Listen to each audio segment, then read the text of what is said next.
We are standing in front of the Kia PV5. This is an incredibly exciting moment for us, and I'll tell you why. We actually covered the unveiling of this whole ecosystem, the platform beyond vehicle at CES a year and a half ago. So it's so cool to see this here because it's an incredibly flexible platform that has wheelchair ramp capability that can be customized to anyone's needs. We get to check this out right here. It's not coming to America. We're sad about that, so leave your thoughts about that down below. But I'm Liv. I'm Patrick. We're the electric duo. Let's check out the PV5.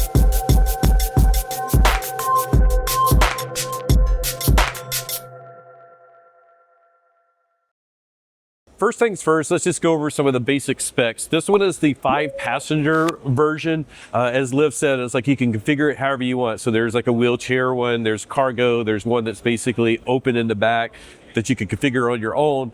This has a 71.2 kilowatt hour battery, about 412 miles, 412 kilometers of WLTP range. Let's see, what else about it? We'll go ahead and start talking just about, there's a charge port up front. So you have your AC up here, DC down here. We'll close that back up. Probably very nice for any fleet vehicle to have the charging right up front. So they could just like park in the bay, plug it in and be good to go. So, and this isn't necessarily for fleets. It is available for customers to buy, but I think there's going to be a lot of fleet customers that buy this, and also even like Uber and Lyft drivers in certain environments. Like this would be a great vehicle for that because it has room for like lots of passengers as well as their cargo, so their luggage and all of that to get to the airport. So I can see some airport shuttle services buying these to get back and forth, and they know exactly where they're going back and forth every day. So I think it would be like the perfect vehicle for that type of setup. But let's take a look more about the design. I'll let Liv talk about the design. This is a utilitarian vehicle, so of course it's big, boxy, functional, but it still looks good. Now, if you're interested in seeing what this looked like at the unveiling of the platform beyond vehicle,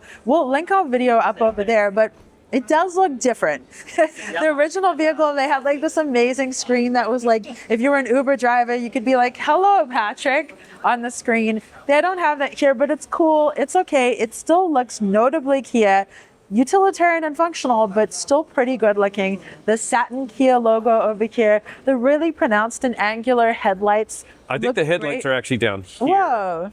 So, oh yeah, I didn't even see them. And that's just like blinkers and other. Oh, I love it. Really, really big. This huge piano black portion here, and of course it's a van, very big front schnoz. This thing's really popular. So why don't we go around this side? No, there are more people there. But look at the size of this mirror. Yeah, that's exactly what you need when you have a big vehicle. That is exactly what you need. This thing has a ton of visibility. It has a ton of functionality. So why don't we hop on the inside and check it out? We are sitting now in a pre-production PV5. We did a video on the unveiling of their like PV platform, or what was it? Platform beyond vehicle. Yes, at CES a year and a half ago, but it's really cool to see the pre-production. This is the passenger van version of it. It is not coming to the US market, but I really think this is such a very cool, versatile platform that they are working on. Now, some of the differences, like we are sort of, somebody just closed the trunk here, but this is more of a like work van. So even though they're sort of passengers, it could be for like Uber drivers and things like that. So it is also has like versions that are cargo, so that you can just like completely do that. And there is a wheelchair accessible vehicle version so that you can put a wheelchair ramp. I think it actually will have the wheelchair ramp in it. They have one that's like there's nothing behind us, like there's the wall of the vehicle, and then there's like a platform that you can, you know, have fitted with anything that you would want as a fleet customer.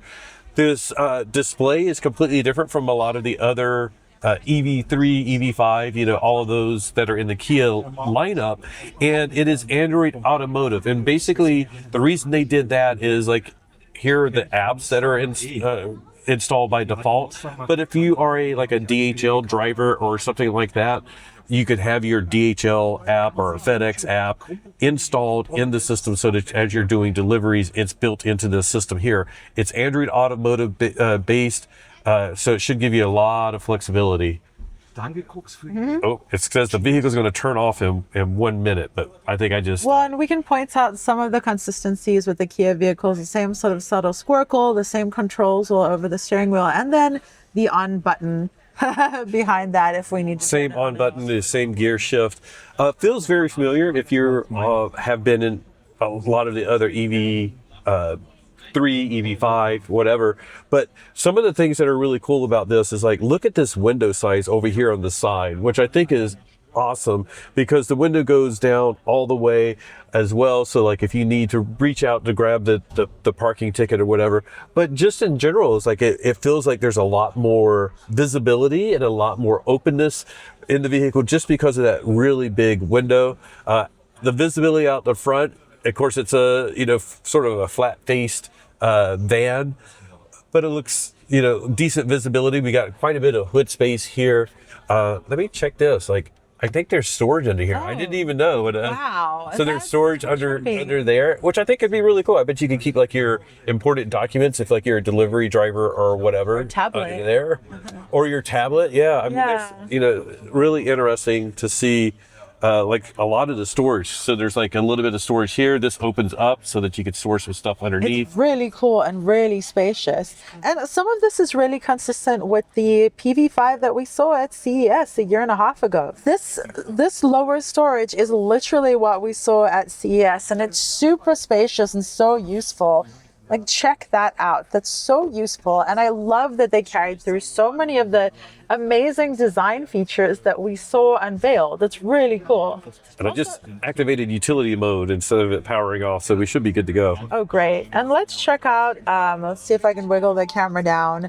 Let's check out the center console here, the 2 cup holders, a little section for coins, whatever you may need, and then a little bit of extra storage there. We have a power outlet. And look how much space is here, because I have this big bag with all of our camera gear. Yeah. And it fits, like a backpack would fit there very easily. Of course, you don't want something that would fall over.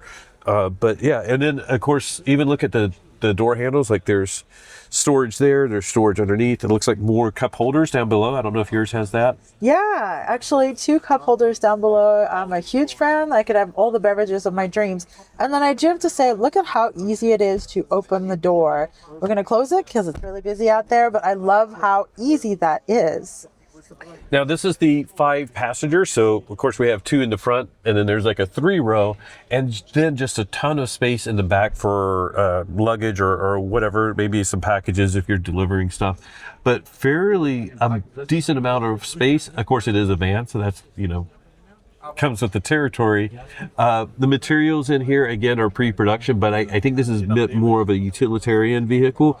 If you look down, I'll have lifts sort of like either in the front or the back. Look at the floor. It's sort of like something that would be very easy to clean. It's not carpet. It's sort of like just a rubberized material.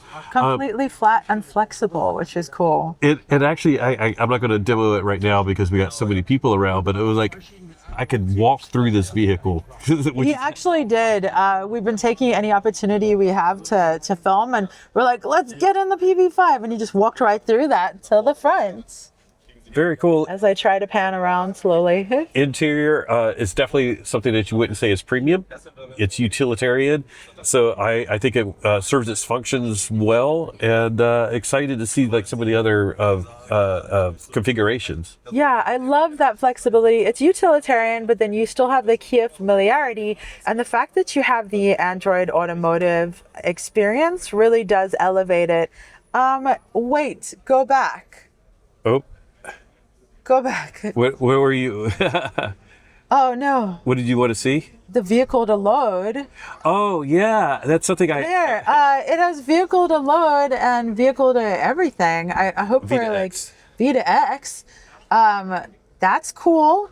That is so cool. What a useful vehicle. And what this is just basically saying, like, I want to make sure we have a minimum of 30% battery left, and then it'll like cut everything off in case you accidentally like charging a bunch of things and don't want to make sure you have enough range to get back to the shop or whatever. But then, there's your other charging functions, charging schedule, energy information, EV settings. Let's see, battery conditioning. We're not going to dive too much into this right now because it is pre-production, and sometimes these don't all work, but utility mode's on. And I don't want to explore while you're just watching me explore. But I like how smooth and quick this is. It's really, really speedy. And if we go back to the home, the map looks really great and the movement is good. This is always something I like to see, is like how quick and easy it is to sort of pivot around. Because this is a big thing that we use it for, and it's really frustrating when your map doesn't load well. So yeah, this looks exactly. Great. Check out these enormous taillights over here. That's really, really cool. But why don't we open this thing up? Oh, good, it's powered. I was like, I've never opened a door this size. That's a giant. Wow. Door. And look at that. Oh my gosh, that is so much room. And look. This is so inviting. Look at all this storage. And I love that this is compartmentalized. This is so useful. So you have your tools, whatever it is. Whatever it is, look at all that storage. This is so functional and useful. I love this. And I love that we have someone dropping the seats down there for us. I'm not sure if this comes up. I don't think that any of this moves. But we have a ton of space here. That's really, really cool. We have rack right here. Do you see? That was something that we saw in the platform beyond vehicle reveal. Is that? Yeah, they're not powered. They're not powered. That was what I was looking for. That was a really cool feature in that initial display, was that these were powered and you could attach equipment to it. But well, they were like, you could put like an outlet here, yeah, and then charge things, or you could put like a light or a speaker. So they don't have that on this. I think that's still some of the things that they want to be able to do with this platform. The options are endless. This thing is so cool, and I love that they're not just like making a flat floor. They made a flat floor with a bunch of storage. That's really, really awesome. And you know what? Why don't we just pull this thing out and see what that looks like all the way? That's awesome. So you can have full coverage, hide everything that's in here. I could literally get in there. Oh yeah, there's a ton of room. I'm too lazy, but I could get in there for sure. This is a big vehicle, and 412, I think it was, kilometers of range. WLTP, again, it's not coming to the US, but like EPA, I bet that's still like 300 miles of range, which is pretty. That's fantastic. Fabulous. Yeah. That is absolutely fabulous. If you are doing some kind of handy person work, if you're a painter, if you're a carpenter, whatever, and you're driving all day, that is more range than you probably need, to be honest. And I want to see how easy this is to close, because I think it is. Oh, it is a powered close. Oh, of course. Fantastic. Cool. That is the largest trunk door I've ever seen. Well, we're going to wrap up this video. This is sort of weird. We're actually looking at the mirror. I just thought it was funny. But you can see what we're standing next to. We're standing next to the PV5. So anyways, that was our time in the PV5. I thought it was just sort of like a fun thing to jump in as like bonus. We're here covering like the EV3, the EV5, but we saw this and we're like, we got to do a video on it. If you want to see those videos, check out our channel, subscribe. We do lots of these types of like auto show walkarounds, but we do full reviews as well when we have EVs for a lot longer. But what do you guys think about the PV5 passenger version? If you are a fleet customer, let us know what you think about something like this. If you're an Uber driver, would you like to have something like this? I mean, that's pretty dedicated. I think that might be special services that do like the airport runs. Well, and we don't have to assume. Perhaps you have a tradesperson. Is that the term? Yeah. We're trying to think of the term. Perhaps you have a trade that we haven't thought of that this would be useful for. So I want to hear about it. But we've loved this concept and this platform idea since the moment we saw it. Love them taking advantage of the flexibility of an electric platform, of the flat bottom vehicle. They're doing that so much here. And the fact that they have a wheelchair accessible vehicle is amazing. This is normally something that you have to add on, and if you're lucky that the vehicle would even function. And we've talked to companies that convert vans to wheelchair accessible vehicles, and they're saying they're running into a problem because like as people are switching to electric vans or electric vehicles, that they are running into problems because they're not designed to have the floor cut into or bolted into, so they can't put a wheelchair ramp. And they literally asked us, like, hey, can you guys connect us with the auto manufacturer so that we could talk about this. And we're like, we don't have any contacts, but we'll try to elevate your voice. But which is what we're trying to do, and we just love that this is built into this vehicle. So that is it. That's our time here with the Kia PV5. I'm just so thrilled to see this in person, to get to play with it after we came all the way from the sort of little bubble of inception of it, we'll call it. Yeah. A huge thank you to you for watching, liking, subscribing, which you're going to do right now. Were you going to say something else? oh no. A huge thank you also to you, our patrons whose names are scrolling across the screen right now, and you, our YouTube members. We appreciate you guys so much. And all of you just for interacting with us and sharing in this collaborative process, because we're psyched about stuff like this. We're psyched about a lot of electric vehicles. So stick around for more of that. And on that note, just remember that whenever you drive, whether it's a PV5 with a wheelchair accessible platform or not, enjoy the ride. Bye.